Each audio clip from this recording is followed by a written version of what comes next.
Selamat siang, Bu Anfrad. Gimana Selamat siang. Nama Anne Friday atau Friday? Friday, kata bapak saya Friday. Oh Friday, lahir hari Jumat ya? Betul. Panggilannya?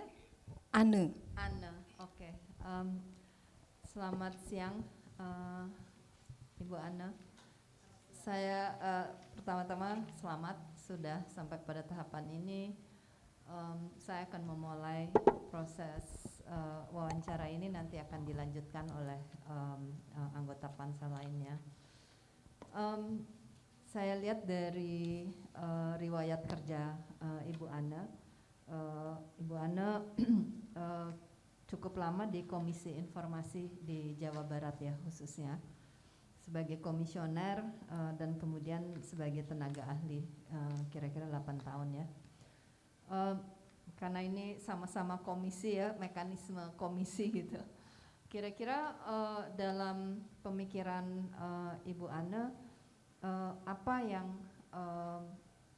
ingin atau apa yang bisa dikontribusikan sebagai seseorang yang telah punya pengalaman 8 tahun di tingkat provinsi untuk bidang mandatnya Komisi Informasi, apa yang akan dikontribusikan secara spesifik pada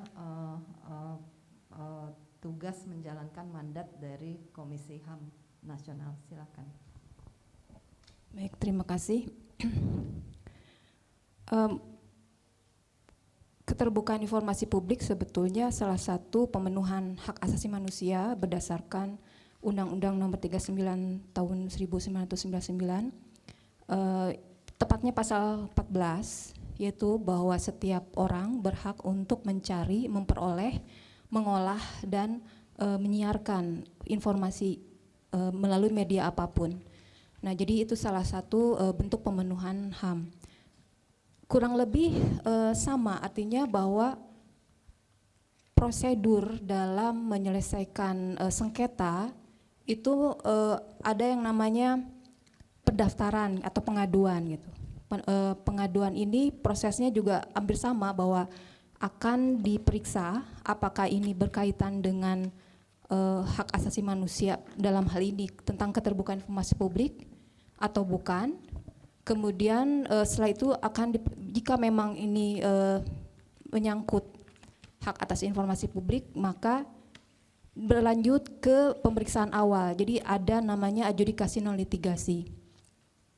Di dalam adjudikasi non litigasi inilah nanti diperiksa apakah informasi ini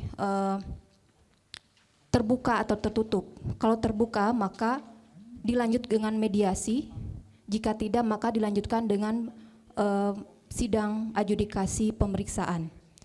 Nah, kurang lebih kalau dilihat dari fungsi-fungsi dari Komnas HAM, itu kan ada penelitian, penyuluhan, dan mediasi HAM. Dan di Komisi Informasi pun sama, ada yang seperti itu. Jadi saya kira ini berkesesuaian dengan pengalaman saya di Komisi Informasi. Jadi mediasi tentunya kesepakatan para pihak sangat dibutuhkan dalam penyelesaian sengketa informasi yang sifatnya informasi terbuka. Kalau ini mungkin informasi, bukan informasi, tapi HAM, hak asasi manusia, bukan pelanggaran berat, mungkin bisa diselesaikan dengan mediasi. Saya kira. Oke, itu jadi ada beberapa hal yang mirip begitu ya. Tapi kontribusi Anda sendiri jika menjadi komisioner untuk mandatnya Komnas HAM seperti apa berdasarkan pengalaman yang 8 tahun ini? Ya, tentu sesuai dengan fungsi-fungsi dari Komnas HAM tadi, bahwa ada fungsi penelitian, kemudian penyuluhan dan mediasi. Saya memiliki pengalaman dalam memediasi tentunya, dan juga bersertifikat sebagai mediator, dan itu menjadi mudah-mudahan bermanfaat dalam menyelesaikan sengketa-sengketa di Komnas HAM, dan termasuk penelitian, karena memang untuk putusan-putusan ataupun kalau di Komnas HAM itu rekomendasi, tentu harus ada semacam riset gitu untuk menentukan apakah mencari kesesuaian dengan peraturan perundang-undangan atau regulasi yang berkenaan dengan isu tersebut. Oke, Bu Ana, ini pengalaman kerja untuk tingkat provinsi ya di Jawa Barat. Sedangkan mandatnya Komnas HAM ini nasional. Bisa tolong diberikan gambaran kepada kami bagaimana Anda membayangkan loncatan dari kerja di level provinsi ke level nasional dan mungkin juga internasional, karena Komnas HAM punya tugas juga untuk membangun kerjasama internasional. Kira-kira gimana bayangan Ibu Ana? Terima kasih. Ya tentu lingkup kerjanya lebih luas lagi, dan saya lihat ada kemiripan juga seperti misalnya kalau di Komisi Informasi ada pemeriksaan setempat, kalau ya kurang lebih sama gitu. Jadi jangkauan se-Nusantara tentu akan lebih berat, artinya mobilitasnya pun akan lebih banyak gitu kan, dan lebih jauh lagi, itu yang saya bayangkan. Oleh karena itu ada tes kesehatan tuh betul-betul sebetulnya untuk menguji apakah kita punya kesiapan di dalam hal itu, kesehatan dan ya fisik dan mental. Di luar soal jarak dan mobilitas, apakah ada hal-hal lain yang akan berimplikasi atau punya konsekuensi terhadap tanggung jawab untuk menjalankan tanggung jawab di tingkat nasional? Kalau secara kepentingan pribadi, saya tidak punya keluarga, artinya saya belum berkeluarga, dan orang tua saya juga sudah tidak ada, jadi tidak ada tanggungan. Kemudian saya memang mengajar di Universitas 11 April di Sumedang, tapi di pascanya, dan itu hanya weekend, dan sampai sekarang memang online, kalaupun tidak, mungkin sudah tidak ada lagi pandemik, para mahasiswa lebih memilih untuk online gitu, karena memang sebagian besar adalah pekerja gitu di pasca itu, dan itu bisa dilakukan di weekend. Oke, kalau masalah dari segi persoalan, masalah-masalah yang nanti akan harus dihadapi, apakah ada perbedaan untuk tingkat provinsi dengan nasional? Isu-isunya sendiri hampir mirip, mulai dari misalnya pertanahan, walaupun mungkin yang dikelola atau yang diselesaikan oleh Komisi Informasi bukan masalah pertanahannya, tapi informasi atau dokumen tentang pertanahannya. Kemudian juga lingkungan hidup. Komnas HAM ya, bukan di Komisi Informasi. Iya. Maksudnya ini kan landasan pengalaman Anda kan di Komisi Informasi di Jawa Barat, tapi kan ini yang sedang ingin digapai oleh Ibu Ana ini adalah memainkan peran sebagai komisioner Komisi HAM yang bekerja di tingkat nasional. Jadi persoalannya sama dengan, atau gimana perbedaan? Ada, mungkin perbedaannya beberapa isu yang belum pernah saya tangani gitu kan, seperti misalnya konflik agama, itu belum pernah saya tangani. Kemudian konflik horizontal pun belum pernah saya tangani, karena lebih banyak antara badan publik dengan masyarakat gitu, lebih banyak seperti itu. Jadi gimana tuh kalau persoalan-persoalan besar bangsa belum punya pengalaman menangani, padahal ini persoalan besar. Kira-kira gimana nanti Ibu Ana menjalankan perannya sebagai komisioner jika terpilih? Ya, tentu dimanapun kita memasuki hal yang baru, itu pasti ada harus ada pembiasaan, harus ada penyesuaian gitu, dan saya mengakui itu tidak akan mudah. Tapi tentu sambil bekerja sambil belajar itu tetap harus dilakukan. Ini banyak hal yang harus saya pelajari di Komnas HAM ini. Oke. Saya membaca makalahnya Bu Ana, dan di bagian tentang tantangan Anda membuat membuat catatan yang disebut penyimpangan penerapan Undang-Undang 39 tahun 1999. Ini sebuah catatan yang sangat serius kalau memang memang bisa dipertanggungjawabkan ya, penyimpangan penerapan Undang-Undang 39. Ini Anda mengutip makalah dari atau pandangan dari Bapak Jayadi Damanik ya kayaknya. Saya ingin mendengarkan lebih mendalam pandangan kenapa Anda merasa penting untuk mengutip tentang adanya penyimpangan penerapan undang-undang ini, bahkan cenderung kalau yang kutipannya cenderung menyimpang pasal 28I Undang-Undang Dasar.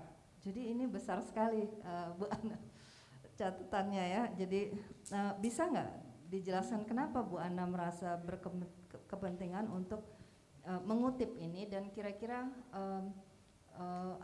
konsekuensinya apa terhadap Bu Ana sendiri yang sedang berupaya untuk menjadi komisioner justru pada lembaga yang sebenarnya sedang dianggap punya penyimpangan. Ya, mungkin agak terlalu ekstrim ya istilah penyimpangan itu. Mungkin bisa dilihat, saya melihatnya adalah beban kerja yang harus ditanggung oleh Komnas HAM gitu. Artinya selain menjalankan undang-undang ini untuk perlindungan atau penegakan HAM, juga ada semacam tanggung jawab pemerintah yang juga harus ditanggung oleh Komnas HAM. Jadi itu yang menjadi perhatian saya waktu itu. Ya kurang lebih seperti itu, karena memang sumber daya manusia dan sumber daya lainnya itu akan mempengaruhi kinerja. Dan itu memang termasuk pengalaman saya di Komisi Informasi, bahwa SDM maupun sumber daya lain yang tidak memenuhi kebutuhan, baik itu kuantitas dan kualitas, itu tentu akan mempengaruhi kinerja. Apalagi beban 1 tahun itu pengaduan di Komnas HAM itu sampai lebih dari 2.500 ya. Itu di pusat, belum lagi di cabang-cabangnya. Begitu juga waktu di Komisi Informasi, memang tidak sampai sebesar itu, tapi utang-utang dari tahun-tahun sebelumnya itu luar biasa, itu jadi beban juga gitu. Apalagi jika tidak disertai atau didukung oleh staf-staf yang memang memiliki kapabilitas, baik itu kuantitas maupun kualitas. Dan saya rasa mungkin itu di setiap organisasi akan mengalami hal tersebut dengan berbagai kekurangan yang dihadapi, entah itu misalnya keterbatasan anggaran dan sebagainya. Demikian Bu. Tadi soal beban kerja dan jumlah sumber daya manusianya ya. Tapi kalau tentang ini Anda ada juga mengutip soal penyimpangan lainnya, disebut penyimpangan lainnya itu adalah jumlah komisioner yang ditetapkan oleh undang-undang berjumlah 35, sementara tahun 2017 sampai 22 itu hanya 7 komisioner dan itu dianggap tidak tepat. Tapi tadi Anda menyampaikan persoalannya justru di level staff, bukan di level komisioner. Tapi mungkin bisa tolong dijelaskan lebih lanjut, kenapa ini dianggap penyimpangan yang penting untuk dikomunikasikan kepada kami melalui makalah Anda? Ya, tadi karena berkaitan dengan kinerja, gitu, kinerja dari organisasi. Dengan beban kerja dan ragam dari kasus yang harus ditangani oleh Komnas HAM, tentu memerlukan ya tadi kualitas sumber dayanya, mungkin komisionernya dan juga stafnya. Ini soalnya kuantitas masalahnya. Kuantitas. Jadi, ini kan yang dinyatakan sebagai penyimpangan kan jumlah orang sebagai komisioner. Jadi mungkin belum bicara kualitas dulu. Kenapa angka 35 ini begitu penting, bahkan kalau kurang dari 35 itu adalah penyimpangan. Ya, mohon maaf, mungkin karena saya terlalu banyak mengutip itu mentah-mentah ya. Jadi jumlah provinsi kita itu kan sampai 34 dan cabang yang ada pun baru 6 di daerah gitu kan. Dan saya kira itu belum memadai melihat perkembangan kasus-kasus baik itu pelanggaran HAM yang berat maupun yang ringan gitu. Jadi saya merasa itu karena pernah mengalami hal itu, bahwa ini kekurangan gitu, kekurangan orang, apalagi misalnya pada saat sidang itu misalnya salah satu komisioner sakit, padahal minimal ada 3 orang yang harus menyelesaikan sengketa pada saat sidang misalnya. Itu kami selalu kesulitan, bahkan sering melanggar. Karena apa? Hanya ada 2 orang misalnya yang hadir. Dan tentu itu kesulitan. Bahkan mau dipertanyakan oleh para pihak, ini hanya ada 2 orang, bagaimana ini bisa sah gitu untuk putusannya, semacam itulah. Jadi saya pikir penting, walaupun mungkin akan kembali lagi kepada seberapa banyak sumber daya non manusia yang tersedia, termasuk mungkin anggaran, maka mungkin itu yang menjadi pertimbangan. Saya tidak tahu apa yang menjadi pertimbangan atau sejarahnya menjadi hanya 7 orang gitu. Tadi kaitannya dengan banyaknya kasus ya, jumlah komisioner perlu 35 sesuai undang-undang karena kasusnya banyak. Pertanyaan saya, apakah tugas dari Komnas HAM hanya menangani kasus? Tidak. Artinya di situ ada juga fungsi penyuluhan, ada fungsi penyuluhan, ada fungsi pengkajian, gitu. Jadi itu fungsi-fungsi yang tentu juga harus mendapat perhatian, gitu. Bukan hanya penyelesaian kasus, tapi yang lain, fungsi-fungsi lain pun sama pentingnya, gitu. Artinya bukan hanya menyelesaikan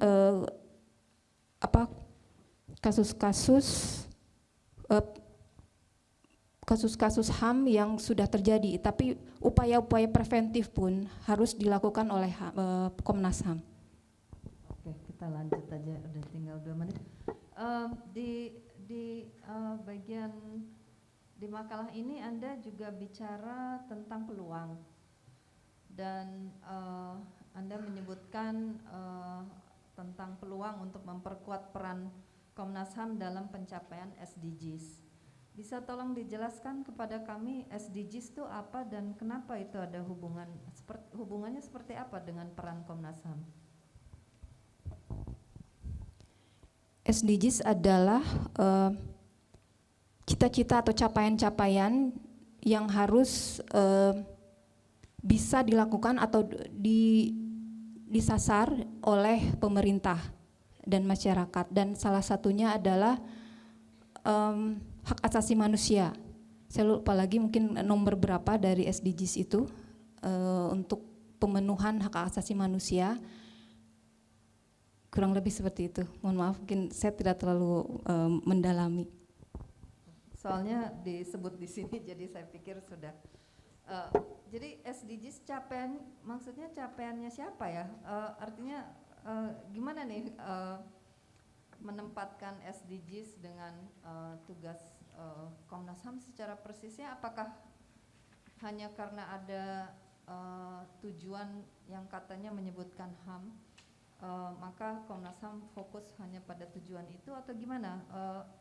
Tolong dibantu kami untuk memahami bagaimana Anda melihat relevansi peran Komnas HAM terkait dengan SDGs, karena SDGs kepanjangannya apa gitu ya, kontennya apa, dan kenapa ini persoalan HAM yang harus di mana Komnas HAM harus berperan.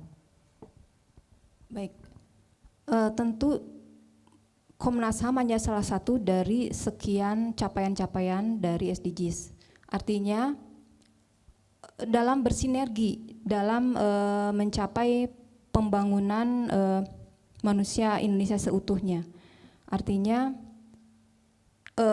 dalam melaksanakan tugas dan fungsinya tentu harus pula dengan kerjasama dengan berbagai pihak dalam mencapai itu, tidak bisa sendiri.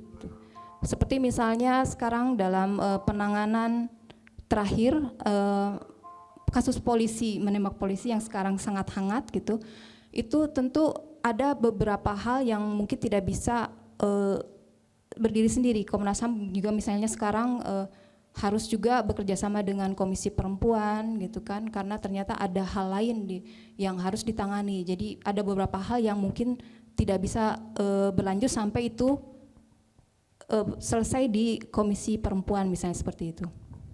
Terima kasih.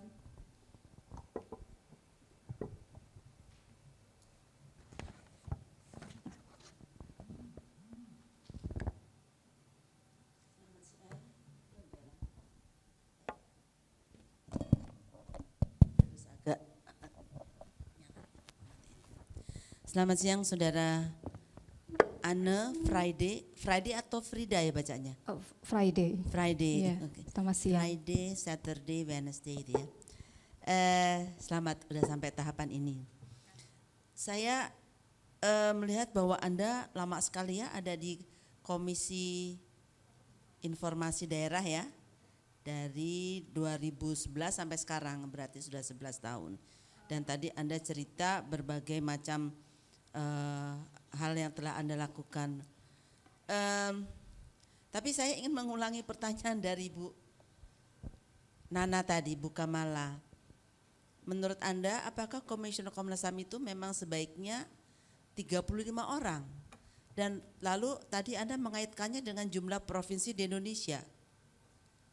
Kira-kira apa hubungannya ya? 35 orang dengan 34 provinsi. Baik, terima kasih.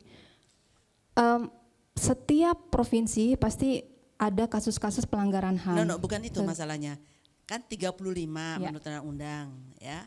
Lalu menurut saudara baiknya 35 tetap atau 7 seperti yang sekarang? Ya. Baik, setelah saya melihat laporan-laporan tahunan dan laporan kinerja dari Komnas HAM, saya akhirnya paham kenapa dikurangi jumlah komisioner, termasuk misalnya berkaitan dengan anggaran. Itu mungkin yang pertama itu anggaran, dan kemudian pengalaman di masa lalu berdasarkan pemberitaan di media bahwa sebanyak itu komisioner ternyata tidak efektif juga. Artinya apakah sebanyak itu memenuhi kualitas dari komisioner sebagai komisioner di Komnas HAM, apakah mungkin itu. Jadi saya berubah pikiran sebetulnya, kalau memang ada beberapa keterbatasan yang dihadapi oleh negara ini, maka boleh kata kita harus bisa bertahan dengan apa yang ada. Menurut Anda yang terbaik nih, kalau negara memberikan anggaran tak terbatas pada Komnas HAM, menurut Anda apakah 35 itu adalah angka yang terbaik? Saya kira tidak juga. Karena kalau dilihat sekarang kinerja dari Komnas HAM yang dalam periode ini, kalau saya mungkin karena melihatnya dari laporan-laporan ya, laporan-laporan ada banyak hal yang sudah bisa diselesaikan oleh komisioner dengan jumlah tersebut gitu. Walaupun ada beberapa pengakuan bahwa ini kewalahan juga gitu kan. Ada beberapa kasus yang mungkin belum terselesaikan dengan baik gitu kan. Itu terlihat dari misalnya ada beberapa berkas yang bolak-balik ternyata dikembalikan oleh kejaksaan, misalnya Kejaksaan Agung, atau misalnya yang ada beberapa dikembalikan oleh Kejaksaan Agung itu kasus apa ya Bu ya? Saya lupa lagi ya, pokoknya dari itu kasus pelanggaran HAM berat, biasa. HAM berat. Oke, jadi Ya. dibedakan antara pelanggaran HAM biasa dan pelanggaran HAM berat. Ya. Anda familiar nggak dengan yang namanya Paris Principle? Belum Belum pernah dengar. Oke. Anda familiar nggak dengan yang namanya Universal Periodic Review? Universal Periodic Review. Belum pernah juga. juga. Pernah tahu tentang Human Rights Council? Belum juga. Pernah, tapi mungkin tidak terlalu mendalam, terus terang saja. Oke, jadi itu nanti merupakan hal-hal yang harus diperhatikan oleh seorang komisioner. Menurut Anda National Human Rights Institution Indonesia itu apa aja ya? secara nasional. Ya, Iya, itu semua adalah isu-isu yang memang sudah ada bukan ditetapkan. institusinya Bu Ane. Ya, Institusi ya yang dikategorikan sebagai institusi HAM nasional. baik. Institusi yang memang ada mandatnya dari peraturan perundang-undangan, yang setahu saya misalnya Komisi Perempuan, kemudian KPAI, termasuk juga Komisi Informasi, KPI, kemudian apa lagi ya? Ada KPK, ada KPK, KY betul. masuk ya. Betul, Oke. termasuk. Jadi Ibu nanti nampaknya harus mendalami lagi ya. Betul. Yang kita anggap sebagai National Human Institution itu adalah selain Komnas HAM itu Komnas Perempuan, Betul. KPI dan Ombudsman Bu. Betul. Jadi KPI nggak masuk, KPK Oh, iya. nggak masuk, KY nggak masuk Ibu ya. Betul, betul, betul. Nah ini nampaknya Ibu kalau mau masuk harus mendalami dulu ya isu-isu HAM. Dalam paper Anda yang pertama itu saya tidak melihat apa ya yang menurut Anda sebagai tantangan utama hak asasi manusia di Indonesia itu apa? Atau masalah HAM yang utama di Indonesia itu menurut Anda sekarang apa? Sebutkan 3 aja. Pertama, kesejahteraan. Kesejahteraan artinya pemenuhan hak atas kesejahteraan memang salah satu HAM, dan mungkin kita ketahui bahwa kemiskinan juga masih besar di Indonesia, walaupun saya tidak bisa menyebutkan angka, dan itu adalah hak pemenuhan ekonomi dan kesejahteraan. Kalau kemiskinan di Jawa Barat gimana? Kan Anda tenaga ahli ya. Oh ya, Kalau di Jawa Barat seperti apa angka kemiskinan? angka kemiskinan, aduh saya juga tidak Nggak tahu hafal, juga. tidak tahu juga. Jadi Karena memang bukan itu bukan kasus yang memang dikatangani oleh kami ya, jadi mungkin saya tidak terlalu tahu Karena jumlah angkanya. sebagai Komisi Informasi kan harusnya tahu tentang basic information ya dari daerah setempat harusnya. Kan Anda 10 tahun ya jadi komisioner ya. 8 tahun. 8 tahun. Iya. Lama loh 8 Iya, tahun. betul. Oke, baiklah. Pertanyaan saya masih punya 3 menit. Mana tadi pertanyaan yang saya mau sampaikan? Ketika Anda menjadi bagian dari komisioner informasi publik di Jawa Barat, apakah pernah berhubungan dengan KPI pusat nasional? KPI atau Komisi Informasi? KIP. KIP, Komisi Informasi. Jadi sebetulnya penyebutannya secara formal adalah Komisi Informasi. Tentu saja karena memang seluruh instrumen yang digunakan mulai dari standar layanan informasi publik, kemudian Pertanyaan saya, apakah Anda pernah berdialog dengan teman-teman di pusat? sering, karena memang Sering ya? kami ada Rakernas, ada Rakornas. Ada terobosan yang Anda usulkan? Oh iya, berkaitan dengan open data mungkin karena memang itu riset saya juga, dan itu ada di standar layanan informasi publik yang terbaru tahun 2020. Jadi jika memang ada informasi-informasi yang sifatnya terbuka, artinya open data itu artinya bisa dibagi dan dikelola gitu. Karena open data itu bentuknya adalah secara otomatis bisa dikelola kembali gitu oleh komputer secara otomatis. Jadi dari situ masyarakat bisa berinovasi gitu. Kurang lebih konsep open data seperti itu. Artinya bahwa itu beda dengan open access. apa? Open access. Beda. Kalau open data lebih kepada bagaimana suatu data itu bisa mempengaruhi pengambilan keputusan di pemerintah. Seperti misalnya hasil karya dari komunitas open data anak muda di Jakarta misalnya mengolah data tentang efektivitas 3-in-1 misalnya. Nah itu apakah efektivitas atau tidak itu berdasarkan data yang memang terbuka yang bisa diakses oleh siapapun, kemudian bisa dikelola lagi dan kemudian menghasilkan data apakah itu efektif atau tidak kebijakan tersebut, misalnya seperti itu. Oke, terima kasih.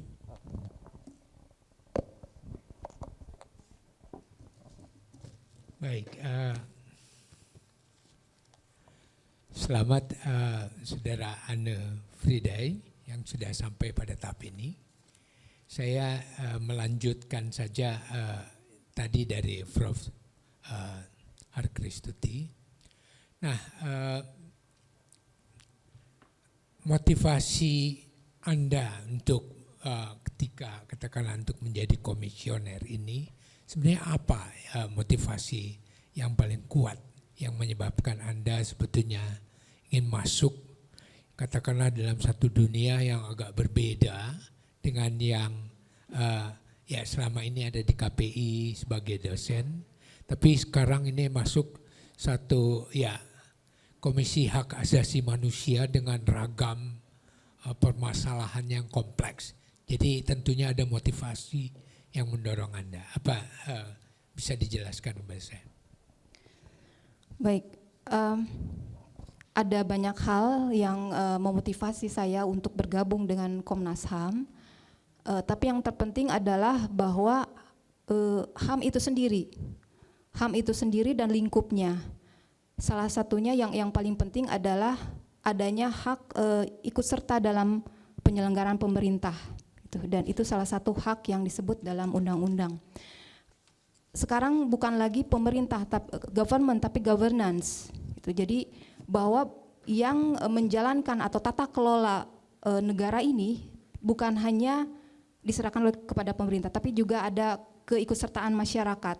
Nah, dari situ saya merasa bahwa ini adalah hak saya juga untuk ikut serta dalam tata kelola negara. Dan tentu ditunjang dengan pengalaman saya gitu, pengalaman saya di Komisi Informasi. Saya berharap pengalaman tersebut bisa bermanfaat dan karena memiliki kompatibel dengan fungsi-fungsi di Komnas HAM. Itu saya kira, Pak. Ya, tapi ternyata memang begitu kompleks ya, katakanlah juga tantangannya, persoalannya. Nah, ini yang memang tadi juga termasuk juga dari apa yang diungkapkan oleh Prof. Tuti tadi, ternyata beberapa prinsip-prinsip dasar juga perlu kita pahami juga terkait dengan Komnas HAM. Nah, sekarang saya masuk pada makalah Anda. Jadi ini menarik, artinya kan biasanya di dalam analisis SWOT ini memang kekuatan kelemahan itu kan lebih internal sebetulnya. Jadi internal jumlah anggotanya atau juga yang lain. Tapi ini Anda tempatkan jumlah yang katakanlah sedikit atau ini sebagai tantangan. Itu kan persoalan dari luar sebetulnya. Kalau tantangan dan peluang kan aspek eksternal kalau dalam analisis SWOT kita. Mengapa Anda terlewatkan ini, ya Anda kutip Jayadi Damanik ini sebagai satu tantangan gitu. Bukankah ini sebenarnya kalau kita lihat ya analisa SWOT ini kelemahan dan kekuatan mungkin. Kira-kira bagaimana? Bisa Anda jelaskan juga? Baik, apa yang terjadi di dalam dan di luar organisasi tentu ini akan sangat berpengaruh pada kinerja-kinerja dari Komnas HAM yang pada dasarnya adalah memberikan pelayanan publik. Dan apa yang terjadi secara internal itu akan mempengaruhi pelayanan-pelayanan kepada publik, gitu kan. Jadi publik adalah faktor eksternal tentunya yang menjadi fokus atau sasaran dalam pelayanan Komnas HAM. Nah, konflik-konflik yang terjadi secara internal itu akan selalu ada. Oleh karena itu ada semacam manajemen konflik secara internal. Dan itu pernah saya rasakan juga bagaimana hal itu akan sangat mempengaruhi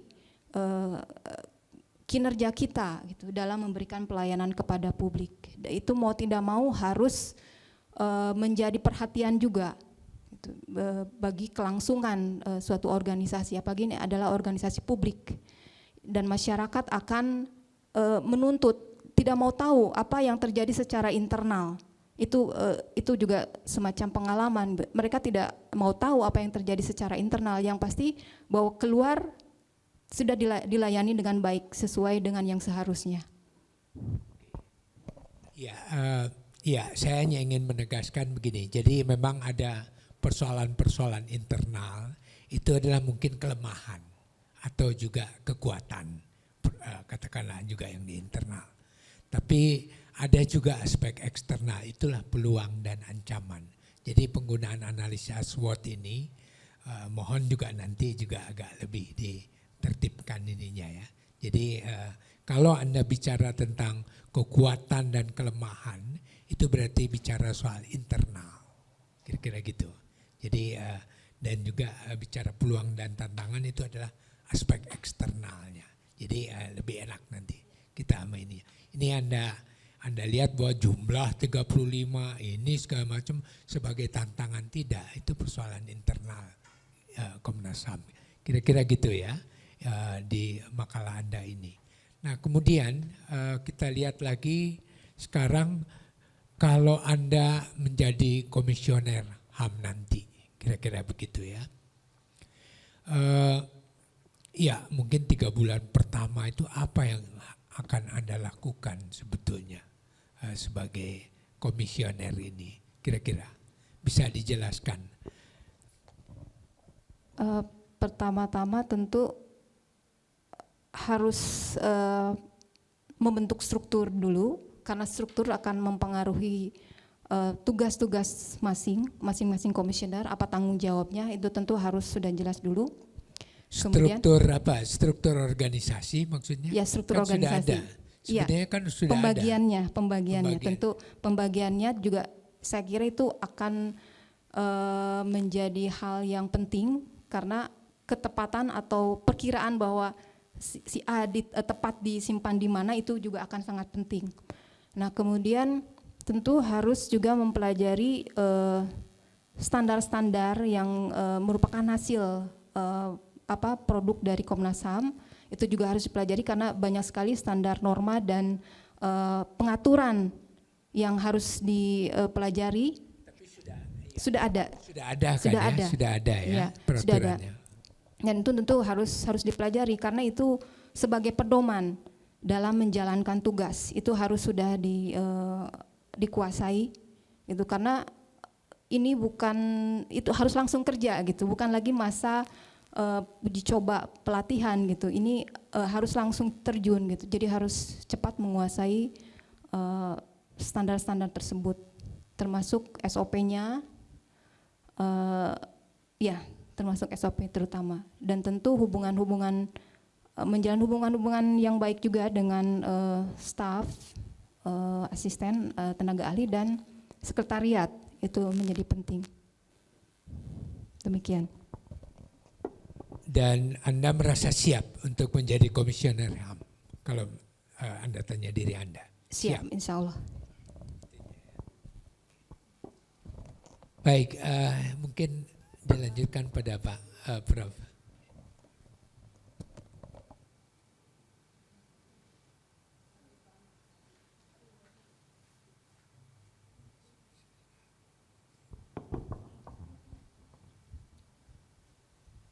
Assalamualaikum warahmatullahi wabarakatuh. Waalaikumsalam warahmatullahi wabarakatuh. Selamat Mbak Ane. Ane panggilannya atau Friday? Ane, iya. Kalau Friday itu Jumat ya. Lahirnya hari Jumat. Betul Pak. Alhamdulillah. Sama saya. Oh gitu. 4 Maret 1955 itu hari Jumat. Boleh dilihat ya. Anda kan lama ya di Komisi Informasi itu. Menurut Anda masalah HAM apa yang ada di dunia informasi kita sekarang ini ya? Ya.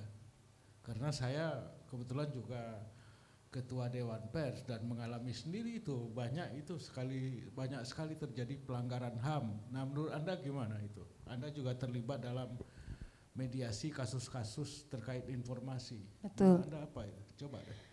Iya, tentu kasus yang ditangani oleh Komisi Informasi adalah kasus-kasus yang dialami oleh masyarakat, adanya kesulitan dalam mengakses informasi publik. informasi publik sendiri kan artinya informasi yang dikuasai oleh badan publik. Entah itu pemerintah atau mungkin juga LSM termasuk disebut sebagai badan publik ya. Nah, Apa itu melanggar HAM? iya, karena berdasarkan Undang-Undang 39 tahun 99 itu pasal 14 itu ada hak setiap orang untuk dapat mencari, mendapatkan, menyimpan, mengelola dan menyiarkan informasi melalui berbagai media. Mungkin publik kita nggak terlalu menyadari itu ya. Mungkin yang lebih dipersoalkan oleh publik kita itu adalah misalnya buzzer, ya kan? Buzzer itu misalnya mungkin mendiskreditkan agama, melecehkan kepala stupa diganti dengan kepala orang, ya kan? Wajah orang tertentu, akhirnya kemudian dimasukkan, ditahan berapa itu? 20 hari atau 30 hari itu, ya kan? Nah, menurut Anda gimana itu? Doxing, doxing atau hacking, ya kan? Iya. Nah, itu melanggar HAM atau tidak itu? Iya, ada namanya pelanggaran HAM yang berkaitan dengan kepentingan publik, gitu kan. Ada yang berkaitan dengan pertanahan, ketenagakerjaan, dan lingkungan hidup. Nah, tentu ini ada begitu kompleks, termasuk misalnya pelanggaran atas agama, pelanggaran hak atas agama, menjalankan agama juga itu termasuk HAM. Tapi kalau jika dikembalikan dengan Komisi Informasi tadi, karena di awalnya adalah Komisi Informasi, ada beberapa hak pemohon informasi yang saya kira ini sangat penting, misalnya adalah akses terhadap tanah, misalnya seperti itu. Jadi ada beberapa kasus pemilik. Saya stop di situ. Komisi Informasi itu menangani enggak kasus-kasus buzzer misalnya ya, pendengung yang ya mendiskreditkan kelompok tertentu, misalnya pakai diksi-diksi yang menyinggung, merendahkan gitu kan, sering tuh diksi-diksi yang dipakai, vocab yang dipakai merendahkan, ya semacam gitulah. Menurut Anda itu melanggar HAM atau tidak itu? Iya, itu pertama-tama harus saya jawab bahwa itu bukan bagian dari kewenangan Komisi Informasi. Bukan bagian dari kewenangan Komisi Informasi. Karena kalau Komisi Informasi bekerja atau menyelesaikan sengketa itu berdasarkan pengaduan. Artinya berkaitan dengan bagaimana masyarakat mengalami kesulitan dalam mengakses informasi publik. Dan biasanya masyarakat yang datang untuk mengadukan sengketa informasi publik itu beragam juga, misalnya dosen atau mahasiswa mengalami kesulitan dalam mengakses informasi publik untuk risetnya, misalnya seperti itu. Nah, itu juga terjadi. Atau misalnya masyarakat yang mengalami kesulitan untuk melakukan sertifikasi tanah karena dokumen persyaratan untuk mendaftarkan sertifikat itu misalnya tidak diberikan oleh pihak yang berwenang. Contohnya seperti itu, Pak. Oke, dengan pengalaman Anda terutama di Komisi Informasi itu ya, apa yang kira-kira yang bisa Anda sumbangkan untuk Komnas HAM jika Anda terpilih sebagai komisioner? Apa kira-kira yang secara signifikan bisa Anda sumbangkan? Kira-kira apa itu? Baik, saya adalah mediator bersertifikat dan itu salah satu fungsi dari Komnas HAM, salah satunya adalah mediasi HAM. Jadi saya punya pengalaman di bidang itu karena memang sebagian besar kasus itu diselesaikannya melalui mediasi. Itu yang pertama. Kemudian berkaitan dengan riset ya, penelitian. Setiap putusan Komisi Informasi tentu harus melalui riset. Terutama pendapat majelis dalam membuat putusan itu pasti harus ada riset. Dan itu adalah fungsi-fungsi yang saya kira semoga bermanfaat di Komnas HAM. Kalau Anda melakukan assessment ya terhadap Komnas, atau katakanlah ya Komnas HAM sekarang ini, apa assessment yang bisa Anda berikan dan kemudian apa yang harus dilakukan ke depan gitu kira-kira? Silakan. Iya. sepengetahuan saya tentang Komnas HAM tentu hanya berdasarkan berita dari media ataupun laporan-laporan tahunan dari Komnas HAM ya, dan laporan kinerja.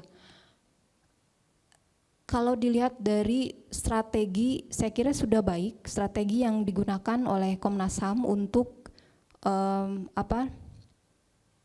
menyelesaikan kasus-kasus gitu. Yang pertama misalnya mengutamakan kasus-kasus yang berpotensi menimbulkan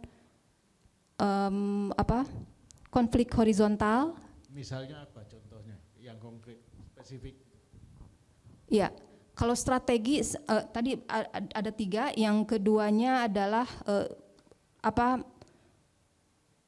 sengketa-sengketa yang sudah lama dan kemudian sengketa-sengketa yang banyak mendapat perhatian dari publik. Seperti misalnya sekarang polisi menembak polisi, Pak. Jadi menurut Anda itu boleh nggak atau bagaimana menurut Anda itu pantas nggak Komnas HAM melakukan hal seperti itu ya? Terlalu jauh seperti itu ya. Menurutnya. Baik. Ya. Pertama-tama mungkin harus dilihat bahwa alasan dari Komnas HAM adalah pemantauan, bagian dari pemantauan, dan ini adalah hasil bukan hasil tapi berdasarkan permohonan dari pihak kepolisian agar membantu dalam dalam penyelidikan. Tapi memang ada koreksi di situ ya. Ya? Itu bukan permintaan polisi, itu presiden yang minta. Oh, presiden yang minta. Komnas HAM ikut. Nah, kalau dilihat independensi Komnas HAM yang tadi disebut-sebut, bisa nggak itu Komnas HAM diinstruksi oleh presiden, kira-kira begitu? Tidak, Pak. Oke deh, cukup, Pak. Ya, terima kasih. Pak Makarim.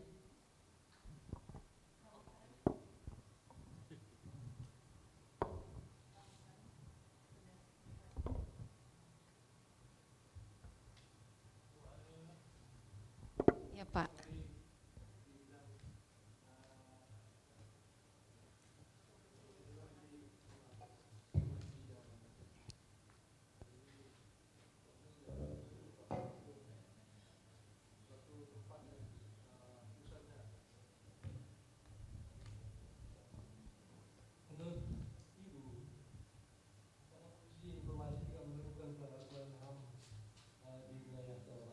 Ya, baik.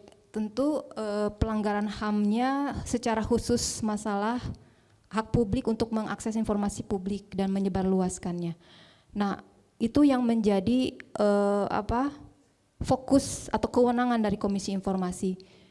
Kami sejauh ini lebih dari 1.000 sudah menangani kasus pengaduan dari masyarakat berkaitan dengan kesulitan dalam mengakses informasi publik. Jadi memang itu menjadi kewenangan Komisi Informasi. Dan yang memang beragam apa yang menjadi kepentingan masyarakat dalam mengakses informasi publik. Ada misalnya berkaitan dengan upaya untuk kepemilikan atas tanah misalnya, atau misalnya berkaitan dengan kebutuhan-kebutuhan riset bagi mahasiswa atau dosen misalnya. Kemudian juga berkaitan dengan hak lingkungan hidup, misalnya lingkungan hidup. Artinya ada banyak masyarakat yang merasa dirugikan dengan pembangunan infrastruktur misalnya gitu, dan mereka ingin tahu apakah ada izin yang sah dari pembangunan infrastruktur tersebut karena berdampak pada lingkungan hidup mereka. Entah itu misalnya contohnya pembangunan pabrik semen misalnya pernah ada di Ciamis, atau pembangunan apartemen dan hotel suatu perusahaan yang dianggap merugikan secara lingkungan hidup dan secara ekonomi bagi masyarakat sekitar. Contoh-contohnya seperti itu, Prof. Menurut Ibu ya, apakah Komnas HAM ini cukup memberikan informasi yang luas terhadap masalah-masalah HAM di tanah air ini, atau ada hal yang perlu dilakukan mengenai hal itu? Baik, berdasarkan survei yang dilakukan oleh Komnas HAM bekerja sama dengan, saya lupa perguruan tingginya kalau nggak salah UI atau apa gitu, Dan ditemukan bahwa ini hasil survei di 34 provinsi bahwa 80% masyarakat mengetahui keberadaan Komnas HAM dan tahu apa menjadi tupoksinya gitu. 80% tentu itu angka yang baik untuk menggambarkan bagaimana masyarakat aware akan kehadiran Komnas HAM. Tapi tentunya untuk kinerja masih di sekitar 70%. Penilaian masyarakat atas kinerja Komnas HAM sekitar 70%. Dan itu walaupun mengalami peningkatan dari 60% di tahun 2019, nah itu menjadi 70% di tahun 2020. Demikian. Tapi tentu saja harus digiatkan kembali sosialisasi, artinya penyuluhan dan edukasi kepada masyarakat berkaitan dengan Komnas HAM ini. Apa cara yang paling untuk memberikan informasi yang tepat kepada masyarakat? Ya, sesuai dengan undang-undang itu disebutkan juga bahwa Komnas HAM bisa bekerja sama dengan institusi pendidikan untuk menyebarluaskan ini, atau bekerja sama dalam menyebarluaskan tugas dan fungsi kewenangan Komnas HAM agar orang juga paham bahwa ada pelayanan seperti ini. Ada pelayanan seperti ini. Jika ada kesulitan berkaitan dengan HAM, ada institusi yang bisa membantu. Di samping institusi pendidikan, juga kita bisa menggunakan misalnya jaringan civil society, karena memang sudah rajin juga civil society ini dalam mempromosikan HAM dan kerja-kerja Komnas HAM. Kemudian bisa bekerja sama juga dengan komunitas-komunitas anak muda. Jadi dengan berbagai ragamnya, saya pikir ini menjadi suatu program yang harus mendapat perhatian juga. Demikian. Ibu kenal ada namanya Hari HAM Internasional. Iya. Desember, mohon maaf tanggalnya saya lupa lagi Pak.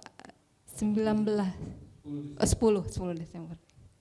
Apakah hari perayaan atau hari itu bisa dimanfaatkan sebagai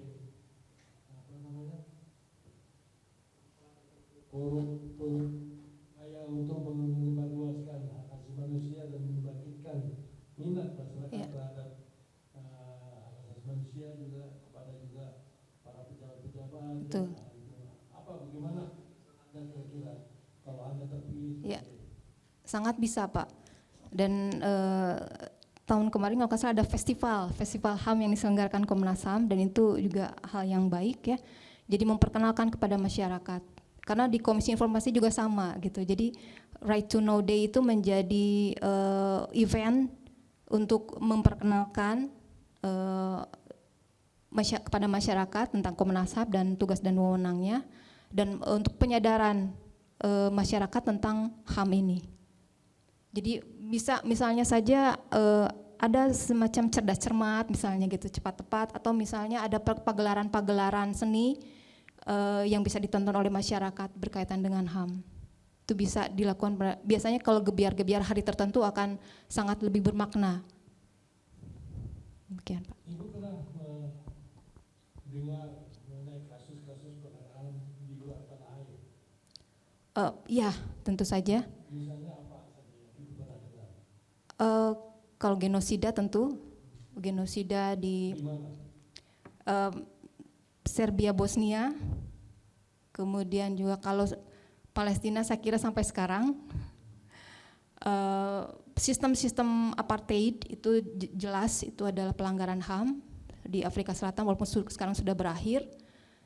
Tapi Palestina saya kira juga menurut saya ini sistem apartheid ini diterapkan di Palestina. Kemudian ya, apakah ini juga masih debatable, kemudian apakah serangan Rusia ke Ukraina juga termasuk di dalamnya gitu kan.